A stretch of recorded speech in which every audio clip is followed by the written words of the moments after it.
Hey guys, nVc here for the Scan Pro Gaming Time for another video review, and in fact this time arguably the most anticipated video review since 2009, which is funny because the product's only been available for a couple of months now. It's the Viewsonic VG2401 144Hz 24-inch 1080p gaming monitor. Now, the reason I'm so hyped is because back in 2009, late 2009, I actually picked up the Viewsonic VX2268WM 120Hz 1680 by 1050 monitor. It's one of the first wave of high refresh rate monitors, moving away from the days of those big white fat chunky CRTs. The Iyama 454 is what I used at 1024 by 768 120 Hz.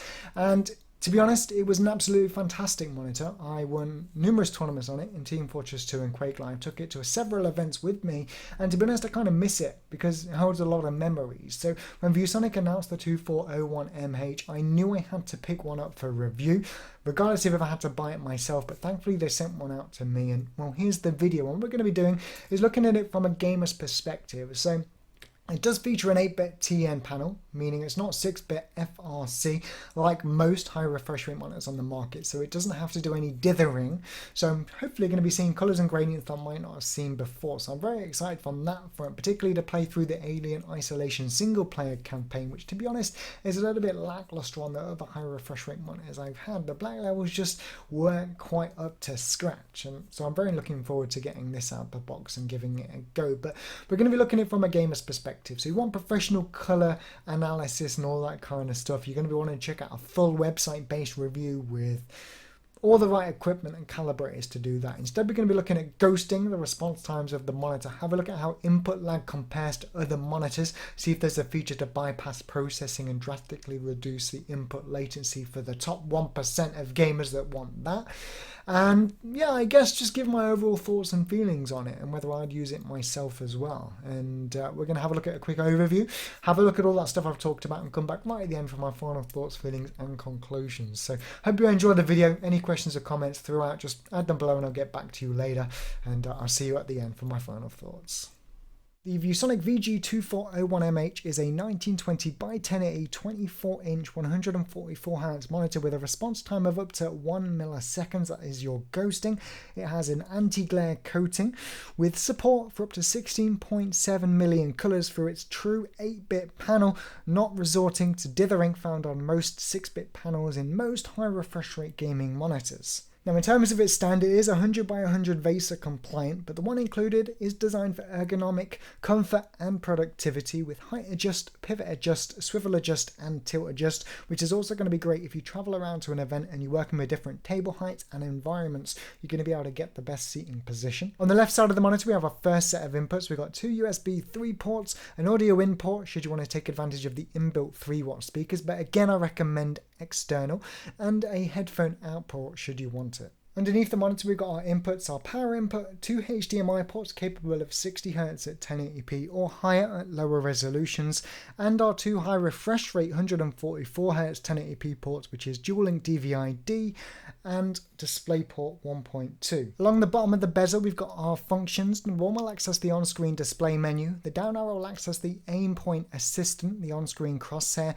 The up arrow will enable game mode and disable it to adjust the black levels, and number 2 will change the input method, and of course our power button and blue LED. So talking about the monitor functions, let's go and have a look at the on-screen display and what options you've got here for customizability. So starting off, we're going to run through the OSD and show you the options here for customizability, beginning with a memory recall to set everything back to default. Now we've got contrast and brightness in the first tab, of which I've left at default, input select, of which we're running DisplayPort 1.2, audio adjust here to adjust the volume and select the audio input method. Next, we've got color adjust, which gives us sRGB, bluish, cool, native, warm and user color. I've actually selected user color, which seems to be a little bit better for gaming, a tad brighter. Don't know if it's more accurate or not.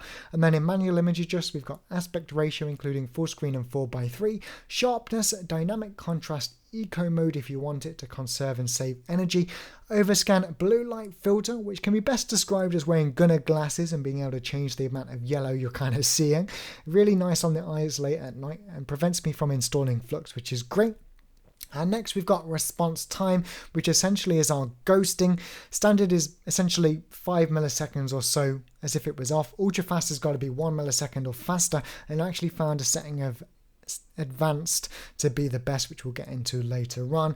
And then we've got in the setup menu, language select, resolution notice, OSD position, OSD timeout, OSD background, auto power off, power indicator, and sleep, which is actually a neat feature which I don't know why it isn't on more monitors. But that pretty much wraps up the OSD and how I've set it up. And to be honest, I haven't got a professional color calibrator, but I really think it does look great out of the box. And as you can see here, our information tab to finish. But let's go ahead and just jump into a bit more of an in-depth look at that response time setting. Now, the best way to demonstrate the response time is to head up the Blurbusters website and the ghosting test and take some high-speed camera shots of the UFOs in action and looking at the trailing at both standard, advanced and ultra high. And I've taken the liberty here of scaling down the images as well to show you how they might appear on your desktop rather than the zoomed in extremely close pixel shots that you can also see there. Now, a setting at advanced is definitely way to go, but what I want to point out is this is worst case scenario playing Quake 3 with all the walls picnicked out, flat moving objects on flat wall backgrounds. It's nowhere near as obvious in action, but what I can safely say is this is definitely, when run at advanced, one of the better high refresh rate monitors that deal with ghosting without looking into light boost, which increases latency, or ULMB, available on G-Sync monitors. So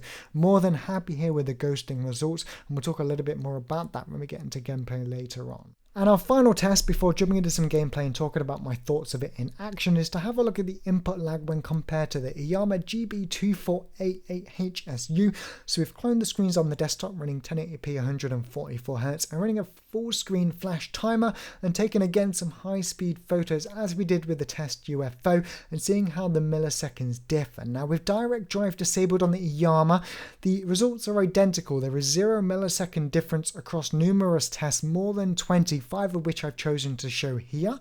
However, if we then go and enable direct drive on the Iyama, it reduces the latency on the Iyama by about 10 milliseconds or makes the Viewsonic 10 milliseconds slower, which, depending on the kind of player you are, the mouse you use and the setup you've got, could be a negative thing with the Viewsonic. Input lag is never wanted, and I'm curious to know why Viewsonic haven't included such a feature. But again, we're going to talk more about this during the gameplay testing, which we're going to move into now. But I thought it was interesting to show you these photos. So it's all well and good looking at photographs of ghosting and comparing the input lag measurements from one monitor to another, but just how was real world performance with the VG2401 monitor from Viewsonic? Well, I gotta say the 8-bit panel is everything it hyped up to be. Absolute joy playing pretty much any game on it from a visual perspective. Alien Isolation played half of the single player campaign all the way to the end, about 6.5 hours straight without even getting off my chair. It was a joy to do. The black levels on this thing are absolutely fantastic, and I'm getting next to 0 backlight bleed. I am very much impressed with almost every aspect of this monitor. Playing pretty much any multiplayer game was a joy to do as well. I had no issues with League of Legends, especially when it came to playing Counter-Strike. I was worried that the increased latency might be an issue dinging people as they came around corners, but I already have a very fast gaming mouse, the G402 from Logitech, and it has extremely fast button response time, so the 10ms was an issue. Now, where I was a little bit worried was tracking fast enemy model direction changes in games like Quake 3 CPM Amphi, the aim map, and also Team Fortress 2 the Scout, tracking people with the pistol. And whilst it wasn't an issue, that 10 milliseconds, I did notice a difference going from my Iyama. And with that said, I have to point out I am the niche. I play the niche games, the small games, the games less than 1% of people play. And if you play those games, you need to really think about your options here, because everything away from the input lag would tell me to tell you to try this monitor, but that input latency and the slight issue I had playing the Quake 3 aim at Amphi, even though I was hitting good accuracy, sort of 45-50% with the lightning gun, I do believe I can hit better if that input lag was reduced, that 10 milliseconds that I see on the Iyama. So if you play those kind of niche games, you might want to consider avoiding, but we'll talk a little bit more about that in my final thoughts. But everything else about the monitor, Zero complaints, just brilliant. And finally, if you're playing a game like Counter-Strike, as mentioned in the overview, you have on-screen display functions here. The up arrow will enable and disable game mode, which essentially tweaks the black levels, allowing you to see easier in dark areas on the map without adjusting other colours, such as the back here on DE Inferno. And the down arrow will enable and disable the on-point aim assistant, which will give you a red or white crosshair. And although I would have liked a dot crosshair and more options for adjustments, is better than nothing and can be good if you're using a weapon like the AUG. But again, not all games center their crosshair, so being able to move it pixel by pixel would be nice in a later revision of the monitor. Okay, so final thoughts of the Viewsonic VG2401MH. So close to recommending it to absolutely everybody, it's unreal. The colours out of the box were fantastic. It's an 8-bit TN panel like we mentioned before, and I swear to God, I'm seeing colours, gradients and black levels that I've never seen before on a high refresh rate LED monitor. It really does look outstanding, and I played 6.5 hours of the Alien Isolation campaign to finish it off yesterday on it. Just an absolute dream to play on. Single player games and multiplayer games alike. But with that said, there's no denying the input lag here is higher than the Yamaha GV2488HSU that I usually use by about 10 milliseconds, and the Yamaha is the fastest on the market alongside the BenQ and the LG 144Hz from an input lag perspective. But from every other perspective, the Viewsonic smashes all of them out of the water. The Viewsonic looks amazing, it's just a little bit slower. Now 10 milliseconds is definitely within the range that 95% of people are not going to notice it, particularly if you're transitioning from a 60Hz monitor. It's going to be faster. And on top of that, particularly if you're transitioning from monitor that isn't a BenQ gaming screen or the Yamaha that I have here, then it's going to be a great upgrade. But if you've got one of those two monitors that I've mentioned, then the 1%, maybe 2 to 3% of you that are high-end competitive FPS players specifically, and you're playing a game like Quake Live with fast changes in enemy movement, that lack of direct drive and increased latency could become noticeable, particularly if you're not running a gaming mouse at 1000 Hz, a 1 millisecond response rate, or report rate rather, polling rate, whatever way you look at it, or you've got a mouse with a high button latency like the Zowie at 20 to 26 milliseconds over a Logitech G402, G502 that's significantly lower. Then it all adds up, and that plus 10 milliseconds could get you to the point where it's a bit frustrating. So it really depends as to who you are as to whether this monitor is suitable. I want to recommend it to everybody. It is absolutely fantastic in every other area. I've sent an email to Viewsonic asking if they can address this in future revisions and models. I would really like to see it come in because, like I said, a huge fan of the VX2268WM and a huge fan of this as well. It's just missing that one setting, which in my opinion is kind of strange because on the face of this and the Yamaha that we looked at as well, the housing is almost identical. The USB ports have been upgraded on the Viewsonic from the Yamaha to 3.0. The lower right of the screen where you've got your functions, your touch functions, look pretty much identical. You get the crosshair function and you get the quick game mode function, which is great on the monitor, but for everything else it's kind of similar. So it surprises me that it hasn't got an instant mode direct drive or bypass monitor processing function. But again, don't let it put you off. It's still one to consider. It's just because this is a pro gaming channel and I'm a competitive professional FPS player, it's annoying. It is so annoying. I can't put it into words how annoying it is because I want to love this monitor. I do love this monitor.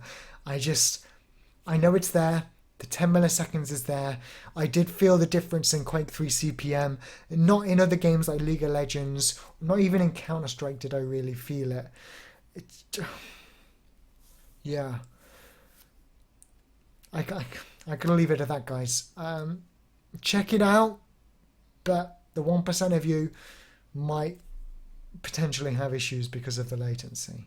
Yeah, we'll leave it at that. I've been nVc here for the Scan Pro Gaming tab. I hope the video has helped. If you want more in-depth review in terms of colours, and again, I've gone off sort of personal feeling, it looks great out of the box without calibrator, check out a full website review. They're going to be able to give you all that kind of thing. But from a competitive FPS player's perspective, hope this might have helped. But yeah, we'll catch you next time here on the Pro Gaming tab for more videos in the future.